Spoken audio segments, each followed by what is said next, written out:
छात्रों देखिए, कल मैंने आपको युगपत समीकरण या जो आपके दो चर वाले रैखिक समीकरण हैं उन समीकरणों को हल करने की विधि बताई थी। और मैंने आपको तरीका बताया था कि आप कैसे पहचान सकेंगे कि उन समीकरणों के एक हल होते हैं या फिर आपके कोई हल नहीं होता या फिर अनंत हल होते हैं। अब इस टॉपिक से आपके 2 या 3 प्रश्न अवश्य पूछे जाएंगे। आपके जो बहुविकल्पीय प्रश्न 20 होते हैं खंडका में। अच्छा, अब देखिए उन समीकरणों को हल करने का क्या तरीका होगा। तो है बेटा, दो चर वाली रैखिक समीकरणों को हल करना। देखिए, इसमें से पहली मान लीजिए आपके जैसे दो समीकरण हैं, a1x plus b1y plus c1 बराबर 0। दूसरा समीकरण है a2x plus b2y plus c2 equal to 0। इन दो समीकरणों को हम कितने प्रकार से हल कर सकते हैं। देखिए, संभवतः ग्राफीय विधि आपके पाठ्यक्रम से हटा दी गई है, लेकिन मैं आपको यहाँ पूरा परिचय बताऊंगा। और ध्यान रहे, आपको शुरू से लेकर के अंत तक सारे टॉपिक्स रिवाइज करवाए जाएंगे। बस आप लोगों का सहयोग बना रहे। मेरे चैनल को आप सब्सक्राइब कर दीजिएगा, वीडियो को पसंद कीजिए और लगातार अभ्यास से ही आपके 95 प्लस मार्क्स आने ही आने हैं। बस थोड़ा सा सहयोग करते रहेंगे, अभ्यास करते रहेंगे लगातार। देखिए, ये आपका दो समीकरण है, पहला समीकरण है, दूसरा समीकरण है। अब इसका जो पहला तरीका होता है उसे कहते हैं ग्राफीय विधि। ग्राफीय विधि द्वारा। दूसरा तरीका होता है आपका विलोपन विधि द्वारा। तीसरा तरीका होता है आपका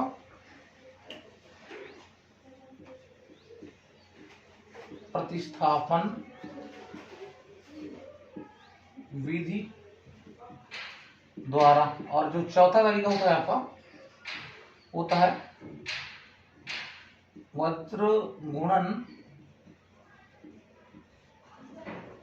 विधि द्वारा। देखिए, आपका जो प्रश्न होगा उसमें अगर किसी विधि को पर्टिकुलर कह दिया जाए कि आपको अमुक विधि का प्रयोग करके समीकरण को हल करना है, तब हम उस दशा में जिस विधि का नाम कहा जाएगा उसी का ही प्रयोग करेंगे। लेकिन अगर आपसे सिर्फ यह कह दिया जाए कि दिए गए समीकरण को हल कीजिए, उस दशा में आप इन तीन में से जो भी विधि आपको ज्यादा समझ में आए, ज्यादा आसान लगे, जिसमें समय कम लगे, त्रुटियां ना हो, उस विधि को अपना लेना है। अब देखिए, क्रमशः मैं बता रहा हूं। पहली विधि है आपकी ग्राफीय विधि। पहली विधि है ग्राफीय विधि। ग्राफीय विधि। देखिए, मैंने तो आपको मानक समीकरण बता दिए हैं। a1x plus b1y plus c1 बराबर 0, a2x plus b2y plus c2 बराबर 0। तो इन a1 b1 c1 a2 b2 c2 ये सारे आपके कांस्टेंट हैं।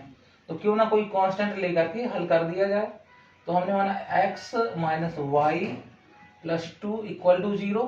दूसरा हो गया आपका x plus Y plus 1 equal to 0। अब इन समीकरणों को हमें ग्राफीय विधि से हल करना है। तो ग्राफीय विधि से हल करने के लिए देखो, हम ऐसा करेंगे कि प्रत्येक समीकरण, ये मान लीजिए पहला समीकरण है, यह आपका दूसरा समीकरण है। तो समीकरण एक में आपके दो चर हैं, x और y है। इनमें से किसी एक चर का मान दूसरे के पदों में निकालना है। जैसे समीकरण लिखा है, समीकरण है आपका x minus Y plus 2 equal to 0। तो मैंने बोला कि आपके समीकरण में दो चर हैं, इनमें से किसी एक चर का मान दूसरे के पदों में निकालना है। तो हम ऐसा करेंगे x प्लस 2 इक्वल टू ये y प्राप्त हुआ। अब क्या करें भाई, हमने एक चर का मान दूसरे के रूप में निकाल लिया। अब हमें यहाँ से सारणी बनानी है। यहाँ से हमें सारणी बनानी है। देखिए, मैं इरेज कर दूं तो हमें सारणी कौन सी बनानी है। सारणी में ध्यान देंगे, सारणी बनेगी अपनी, क्योंकि ये लिखा है y equal to X plus 2, तो ये x की वैल्यू के लिए, ये y की वैल्यू के लिए। अब क्रमशः कम से कम 3 या 4 मान रखने ही रखने हैं, जिससे एक सरल रेखा स्पष्ट हो सके। तो y का मान अगर मैं यहाँ पर 0 देता हूँ, y बराबर 0, तब x की वैल्यू हो जाएगी -2। अब x बराबर 0, तब y की वैल्यू हो जाएगी 2।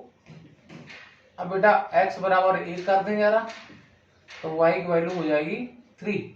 1 + 2 3 हो जाएगी। अब यहाँ से मैं क्या कर दूं, x = -1 कर दूं, तो y = 1 हो जाएगा। ठीक, तो ये जो हमें मान प्राप्त हुए ये पहले समीकरण के लिए हैं, जो कि x - y + 2 = 0 के बराबर था। अब बेटा दूसरे समीकरण के लिए सारणी, दूसरे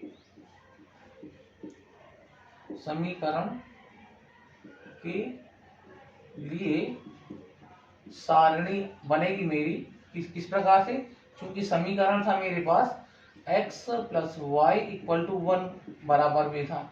अब क्या करें भाई, इसमें से हम फिर से वही काम करते हैं कि अपने पास दो वेरिएबल, दो चर है, तो किसी एक चर का मान दूसरे के पदों में, तो ये हो जाएगा x = -y - 1। अब देखो बेटा, ये हो गया x की वैल्यू, ये हो गई y की वैल्यू। अच्छा, अब इसमें क्या करें भाई, अगर मैं x = 0 कर दूं, x = 0 कर दूं, तो y = हो जाएगा, y = कितना हो जाएगा आपका, हो जाएगा -1। ठीक, फिर बेटा अब यहाँ से y = 0 कर दूं, तब x = कितना हो जाएगा भाई, ये भी -1 की हो जाएगी। अच्छा, अब जरा y = 2 कर दें, तो ये हो जाएगा -3। अब बेटा यहाँ से y = मैं -2 कर दूं, -2 कर दिया y की वैल्यू, अच्छा x की वैल्यू रख दिया से, तो -2 करेंगे, तो ये हो जाएगा आपका। यहाँ से मैंने देखो क्या किया बेटा, देखेंगे कि यहाँ से अच्छा 2 रख दिया x का मान, तो x का मान अगर 2 रखेंगे तो ये हो जाएगा मेरा जा करके यहाँ से 3 हो जाएगा, और यहाँ पर लगा देंगे माइनस का। अब यहाँ से देखो मैंने x का मान ही शुरू में रख दिया, तो x का मान रखेंगे तो देखो इस तरह से है भाई, अगर x का बराबर -2 कर दिया तो -y, और ये हो गया आपका माइनस का मान, तो इधर आएगा तो माइनस का मान यहाँ बचेगा -y, तो y = हो जाएगा आपका 1 के बराबर, y 1 हो गया। ठीक, y क्या हो गया भाई, 1 हो गया। अच्छा देखो, अब हमारे पास दोनों सारणी प्राप्त हो गई हैं। अब इसके लिए एक काम ये कर देंगे कि दोनों सारणी के लिए हम यहाँ से एक ग्राफीय निरूपण करने के लिए अपने हिसाब से ग्राफ बना लेंगे, 1 2 3 4 5 6 इस तरह से।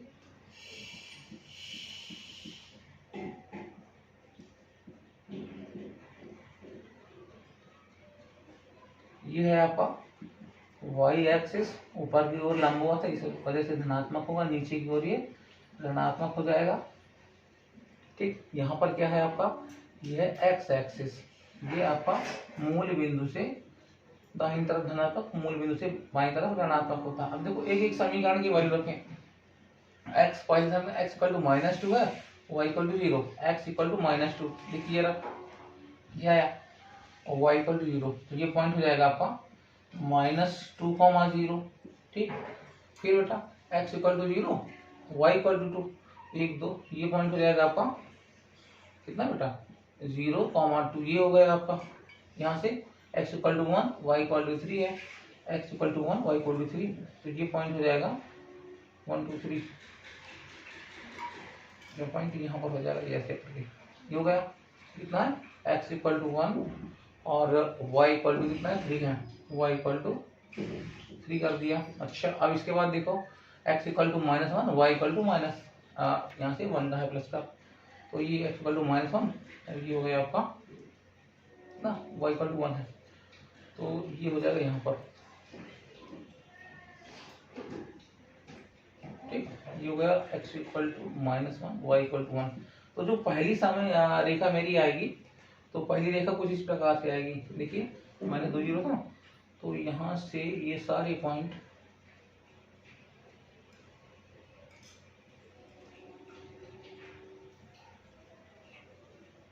ये हमारी पहली रेखा आ जाएगी। ठीक, और इस रेखा का समीकरण क्या था, y = x + 2, पहली रेखा आ गई। अच्छा, दूसरी रेखा के लिए देखें समीकरण, तो दूसरी जगह ये यहाँ पर x की वैल्यू 0, y इक्वल टू -1 है, तो ये हो जाएगा y -1 यहाँ पर 0 -1 ये हो गया भाई। अब ये x -1 0, ये हो गया -1, 0, ये पॉइंट मैं दिखा रहा हूँ। और इसके बाद 2 और -3 है, तो 2 ये हो गया, -3 ये आपका 1 2 3 थोड़ा नीचे हो गया है, ये हो जाएगा। और -2 और 1 है, -2 ये हो गया, 1 ये है, -2 और 1 ये हो गया। अच्छा, अब इन बिंदुओं को देखिए, इन बिंदुओं को देखेंगे तो ये हमारी रेखा जो मिलेगी हमें, देखिए ये आपका -2 1 वाला है, ये आपका -1 0 का है, और ये का 0 -1 का है। तो इनको मिलाते हुए देखा जाएगी इस तरह से, ये जाएगी आपकी कहाँ से, +2 और -3 से होती हुई। तो ये पॉइंट जहाँ पर इसको इंटरसेक्ट करती हैं दोनों लाइनें, ये पॉइंट है आपका, जहाँ पर चूंकि मैंने ग्राफ आपको ऐसे ही हाथ से बनाया है तो थोड़ा सा डिस्टर्ब पॉइंट लग रहा है। तो ये पॉइंट जहाँ पर ये दोनों लाइनें एक दूसरे को इंटरसेक्ट करती हैं, ये पॉइंट आपका कहलाएगा पॉइंट ऑफ इंटरसेक्शन, दोनों लाइनों का प्रतिच्छेद बिंदु। इस प्रकार से इन समीकरणों को हल किया जाता है। अच्छा, अब देखिए जरा, जो दूसरा तरीका था, ये तो पहला तरीका, ये तरीका आपके पाठ्यक्रम से हटा हुआ है। दूसरा तरीका क्या है समीकरणों को हल करने का? समीकरण को हल करने का जो दूसरा तरीका है वह है आपका प्रतिस्थापन। क्या है बेटा? प्रतिस्थापन विधि द्वारा। तो हमारे समीकरण मान लीजिए, अब देखिए प्रतिस्थापन विधि का प्रयोग कैसे करेंगे। प्रतिस्थापन विधि द्वारा अपने पास समीकरण है, मान लीजिए वही पहला वाला x - y + 2 = 0, यहाँ पर है x + y और +1 = 0। ये पहला समीकरण है, ये दूसरा समीकरण है।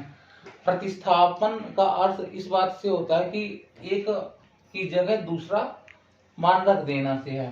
तो देखिए यहाँ से समीकरण 1 हमें प्राप्त हो जाएगा। समीकरण 1 से क्या बेटा कि y = आ जाएगा x + 2। ये मैंने समीकरण 1 से y का मान निकाला। अब y का मान दूसरा व्यक्ति काम करने जा रहा है, जैसे सब्स्टिट्यूट फील्डर होता है कि अगर किसी भी खिलाड़ी को चोट या कोई समस्या आ गई तो उसकी जगह दूसरा व्यक्ति आ जाता है काम करने के लिए। तो यहाँ पर x - y + 2 है, तो यहाँ से y की वैल्यू निकलेगी पहले समीकरण से कितनी, y = x + 2 आया। अब अपने पास दूसरा समीकरण था x + y + 1 है। अब चूंकि y का हमें प्रतिस्थापन करना है x के रूप में, ये हो जाएगा x + y की जगह हो जाएगा x + 2 + 1 = 0। अब देखिए यहाँ पर हमारे पास x 2x हो जाएंगे और +3 हो जाएगा = 0।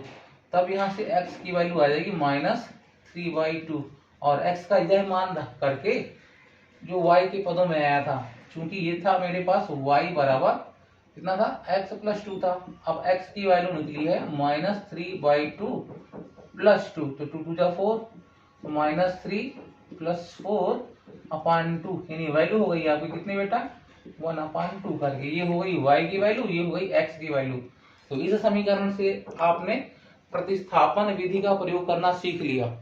अब देखिए जो अगली विधि है आपकी, तो अगली विधि में हम इसको इरेज कर दूं। अगली विधि जो है अपनी वो है विलोपन विधि। समीकरण वही ले लें क्योंकि टाइम कम लगेगा फिर उसमें। ये हो जाएगा विलोपन विधि। विलोपन विधि। अच्छा, अब इसमें देखिए विलुप्त तो करना का आशय ये होता है किसी भी चीज को गायब कर देना। तो इन समीकरणों में यह देखेंगे कि x का और y का गुणांक यदि समान है, x का और y का गुणांक देखना होता है भाई। दोनों समीकरणों में x और y का गुणांक देखेंगे, यदि समान है आपके और साथ में विपरीत चिन्ह आता है तो जोड़ करके किसी भी एक वेरिएबल को, किसी भी एक चर को अलग कर सकते हैं। जैसे दिए गए सवाल में हम देखेंगे कि x का गुणांक 1 है, इसमें भी 1 है, लेकिन y का जो गुणांक है, कोएफिशिएंट है, वो माइनस का मान है और यहाँ पर y का कोएफिशिएंट प्लस का मान है। तो इनको अगर हम जोड़ दें तो प्लस माइनस बराबर होने पर ये y के गुणांक हट जाएंगे भाई, y का वेरिएबल हटेगा। तो ये अब जोड़ने पर हो जाएगा आपका x और x इनके जो कॉफिशिएंट होते हैं वही जुड़ते हैं, तो 2x। अब बेटा यहाँ पर इनके कॉफिशिएंट बराबर है, -1 + 1 0, यहाँ पर हो जाएगा 3 इक्वल टू 0, तो x इक्वल टू वही वैल्यू हो जाएगी -3/2। ठीक, अब इस x की वैल्यू किसी भी एक समीकरण में रखने पर आपको प्राप्त हो जाएगा y का मान। तो ये देखिए रहा x बराबर -3/2 समीकरण, किसी भी समीकरण में एक में रखने पर, किसी भी समीकरण में रख देते हैं। तो देखिए ना y